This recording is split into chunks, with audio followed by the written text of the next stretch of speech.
একটা ছেলে বিয়ের প্রথম রাতেই তার স্ত্রীকে মোটা দাগে 4টি আবেদন জানাতে পারে। আশা করা যায় এগুলো ফলো করলে তাদের সম্পর্কে সহজেই ফাটল ধরবে না, ইনশাআল্লাহ। বেশি উপদেশ কেউই মনে রাখতে পারে না, তাই অল্পই উত্তম। এক, আমাকে আমার সবটুকু দিয়ে ভালোবাসতে হবে এবং সেটি তোমার আচরণে প্রকাশ করবে।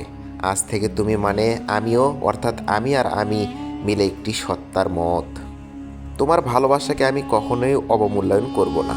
আমি তোমার জন্য মৃত্যুর পূর্ব পর্যন্ত যতটুকু করা দরকার ততটুকুই করব। তোমার উপরে আমাকে কখনোই প্রাধান্য দিব না। 2, আমার অবাধ্য হবে না যতক্ষণ আমি ইসলামের সাথে সাংঘর্ষিক কোনো কিছু না করি অথবা না বলি, কারণ আল্লাহ আমাকে তোমার দায়িত্বশীল করেছেন। তোমার কর্মের দায় আমাকেও নিতে হবে।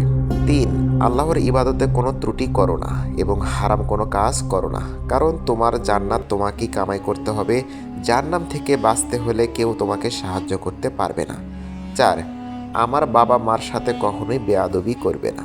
তাদের কোনো কথায় বা আচরণে কষ্ট পেলে কোনো পাল্টা জবাব না দিয়ে চুপ থাকবে এবং আমাকে জানাবে।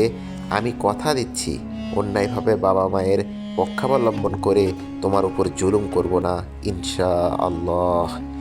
একটি মেয়েও এই আবেদন জানাতে পারে, তবে উভয়ের দাওয়াতে কিছুটা পার্থক্য থাকবে, এটাই স্বাভাবিক, যেগুলো অন্য কোনো দিন আলোচনা করা হবে ইনশাআল্লাহ।